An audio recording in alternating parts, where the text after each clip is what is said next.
ओम शांति।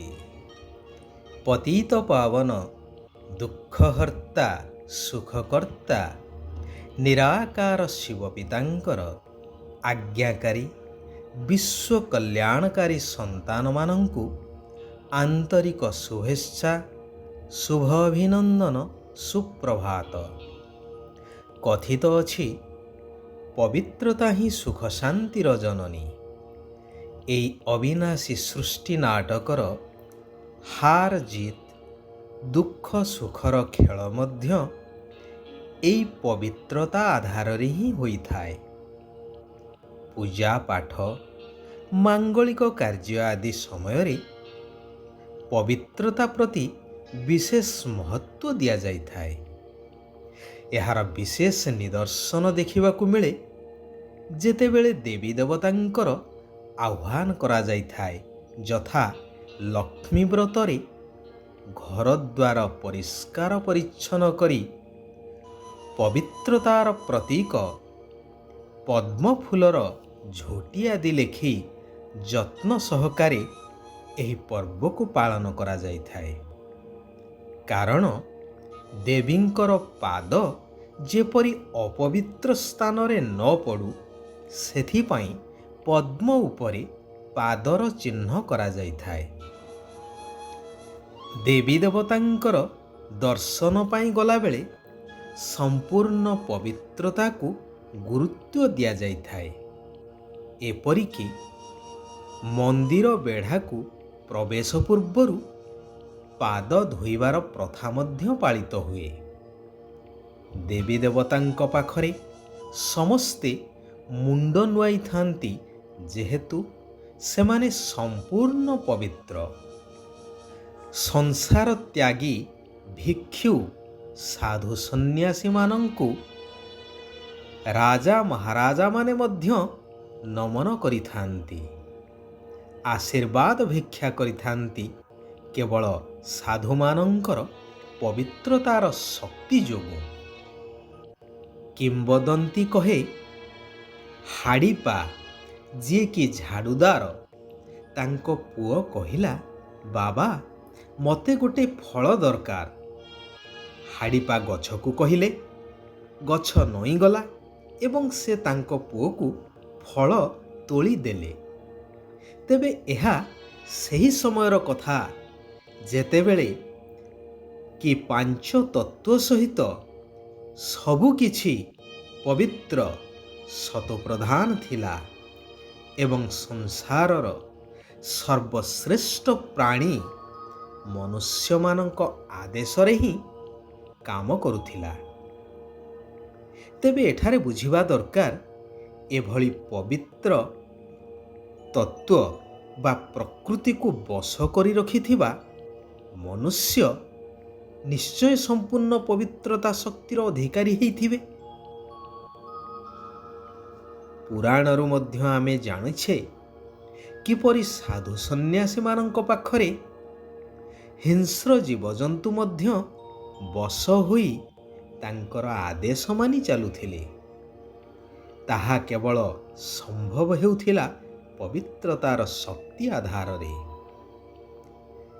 ବୈଜ୍ଞାନିକ ଦୃଷ୍ଟିକୋଣରୁ ଯଦି ଦେଖାଯାଏ ତେବେ ସମସ୍ତେ ମଧ୍ୟ ପବିତ୍ରତାର ଶକ୍ତିକୁ ସର୍ବଶ୍ରେଷ୍ଠ ବୋଲି ସ୍ୱୀକାର କରିବେ। ବିଦ୍ୟାର୍ଥୀ ଜୀବନର ପ୍ରଥମ ଏବଂ ମଜବୁତ ସ୍ତମ୍ଭ କୁହାଯାଏ ବ୍ରହ୍ମଚର୍ଯ୍ୟ ବ୍ରତକୁ। ବ୍ରହ୍ମାମୁଖ ବଂଶାବଳୀ ବ୍ରାହ୍ମଣଙ୍କର ମୂଳଦୁଆ ହିଁ ପବିତ୍ରତା ଅଟେ। ସେଥିପାଇଁ କୁହାଯାଏ କି ବ୍ରାହ୍ମଣ ଦେବତାଙ୍କ ଠାରୁ ମଧ୍ୟ ଉଚ୍ଚ। ଏହିପରି ଅନେକ ଦୃଷ୍ଟାନ୍ତ ଆମେ ପୋଥି ପୁରାଣ ଠାରୁ ଆରମ୍ଭ କରି ବର୍ତ୍ତମାନର ଏହି ବସ୍ତୁବାଦୀ ଦୁନିଆ ଠାରୁ ମଧ୍ୟ ପାଇପାରିବା। ବର୍ତ୍ତମାନ ଏହି କଳିଯୁଗୀ ପତିତ ତମୋପ୍ରଧାନ ଦୁନିଆର ଅନ୍ତିମ ସମୟରେ ପତିତ ପାବନ ନିରାକାର ପରମାତ୍ମା ଶିବ ବାବା ଆସି କହୁଛନ୍ତି, ହେ ମୋର ଆତ୍ମିକ ସନ୍ତାନମାନେ, କିଛି ବି ହେଇଯାଉ କିଛି ବି ସହନ କରିବାକୁ ପଡ଼ୁ, କିନ୍ତୁ ଏଇ ଅନ୍ତିମ ଜନ୍ମରେ ପବିତ୍ର ନିଶ୍ଚୟ ରହିବାକୁ ହେବ। କାରଣ ମୁଁ ବର୍ତ୍ତମାନ ଆସିଛି ପବିତ୍ର ସତ୍ୟଯୁଗୀ ସ୍ୱର୍ଗ ଦୁନିଆର ସ୍ଥାପନା କରିବା ପାଇଁ। ଯେଉଁ ଦୁନିଆର ମାଲିକ ତୁମମାନଙ୍କୁ ମୁଁ ମଧ୍ୟ କରିବା ପାଇଁ ଆସିଛି। ତେଣୁ ତୁମମାନଙ୍କର ପବିତ୍ରତାର ସହଯୋଗ ଦ୍ୱାରା ହିଁ ଏହା ସମ୍ଭବ ହୋଇପାରିବ। ତେଣୁ ମୁଁ ତୁମକୁ ବର୍ତ୍ତମାନ ଶ୍ରୀମତ ଦେଉଛି କି ଘର ଗୃହସ୍ଥରେ ରୁହ, କିନ୍ତୁ ପବିତ୍ର ରୁହ, ମୋତେ ମନେ ପକାଅ। ଏବେ ଅନ୍ତିମ ସମୟର ଦୃଶ୍ୟ ହେବ ସମସ୍ତେ ଶାନ୍ତିଧାମ ବ୍ରହ୍ମଲୋକ ଘରକୁ ଫେରିବାର। କୁହାଯାଏ ନା, ରାମ ବି ଗଲେ ରାବଣ ବି ଗଲା। ବାକି ସୃଷ୍ଟିକୁ ସଫା କରିବା ପାଇଁ, ନୂଆ ଦୁନିଆ ତିଆରି କରିବା ପାଇଁ ଅଳ୍ପ କିଛି ଆତ୍ମା ରହିବେ। ଯେଉଁ ଆତ୍ମାମାନେ କି ଏହି ଶ୍ରେଷ୍ଠ ଶିକ୍ଷାକୁ ଗ୍ରହଣ କରି ଚାଲିବେ, ସେହିମାନେ ହିଁ ସେଠାରେ ଯାଇ ଜନ୍ମ ନେବେ। ଭାରତର ହିଁ ବିଜୟ ହେବ, ବାକି ସମସ୍ତେ ବିନାଶ ହୋଇଯିବେ। ଗାୟନ ଅଛି ନା, ଯୁଗେ ଯୁଗେ ଭାରତ, ଯାହା ନାହିଁ ଭାରତେ ତାହା ନାହିଁ ମରତେ, ଆଦି ଆଦି। ତେବେ ଯେଉଁମାନେ ଏହି ଅନ୍ତିମ ସମୟରେ ଜ୍ଞାନବାନ ଏବଂ ଅମାପ ଧନର ଅଧିକାରୀ ହୋଇଥିବେ, ସେହିମାନଙ୍କ ପାଖରେ ସତ୍ୟଯୁଗୀ ଆଦି ଆତ୍ମାମାନେ ଜନ୍ମ ନେଇ ନୂତନ ସୃଷ୍ଟିର ମାଲିକ ହେବେ। ଏହିସବୁ କଥା ବୁଝିବା ପାଇଁ ବିଶାଳ ବୁଦ୍ଧି ଦରକାର, ଯାହା ବର୍ତ୍ତମାନ ମୁଁ ତୁମମାନଙ୍କୁ ଦେବା ପାଇଁ ଆସିଛି। ସେଥିପାଇଁ ଏବେ ଘର ଗୃହସ୍ଥରେ ରହି ସବୁ କିଛି ସମ୍ଭାଳି ବୁଦ୍ଧିକୁ ମୋ ଠାରେ ଲଗାଇ ରଖ। ଅନ୍ୟମାନଙ୍କ ଠାରୁ ମୋହ ତୁଟେଇ ଦିଅ। କୌଣସି ବି ଦେହଧାରୀକୁ ମନେ ପକାଇବାର ନାହିଁ। ଯୋଗ ଦ୍ୱାରା ବାବାଙ୍କ ଠାରୁ ଶକ୍ତି ଗ୍ରହଣ କରି ଏହି ଅନ୍ତିମ ଜନ୍ମରେ ସ୍ତ୍ରୀ ପୁରୁଷ ଉଭୟ ପବିତ୍ର ରହି ଦେଖାଇବାକୁ ହେବ। ଯେହେତୁ ତୁମମାନଙ୍କୁ ଏବେ ପବିତ୍ର ଦୁନିଆକୁ ଯିବାର ଅଛି ଏବଂ ପବିତ୍ର ଦୁନିଆର ମାଲିକ ହେବାର ଅଛି। ଯେଉଁ ଈଶ୍ୱର ପିତାଙ୍କୁ ଅନେକ ଜନ୍ମରୁ ଡାକି ଆସିଛ, ବର୍ତ୍ତମାନ ସେ ମିଳିଯାଇଛନ୍ତି। ତେଣୁ ନିଶ୍ଚୟତାର ସହିତ ଏକ ସତ୍ୟ ପିତାଙ୍କର ଶ୍ରୀମତରେ ନିଶ୍ଚୟ ଚାଲିବା ଦରକାର। ଶିବ ବାବା କହୁଛନ୍ତି, ନିଜର ଦୈବୀ ସଂସ୍କାରକୁ ଜାଗ୍ରତ କରି ଦିବ୍ୟତାର ଅନୁଭବ ହେଉଥିବା ବା କରଉଥିବା ବ୍ୟର୍ଥର ଅବିଦ୍ୟା ସ୍ୱରୂପ ହୁଅ।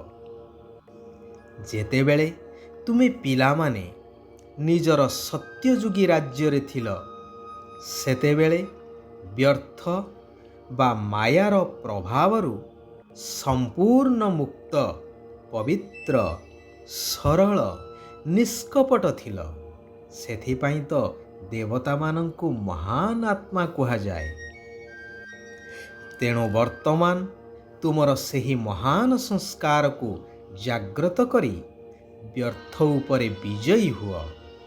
ଯେପରି ମହାବୀର ହନୁମାନଙ୍କୁ ତାଙ୍କର ଶକ୍ତିର ସ୍ମୃତି ଫେରି ଆସିବା ପରେ ସେ ଅପରାଜୟ ହୋଇଗଲେ।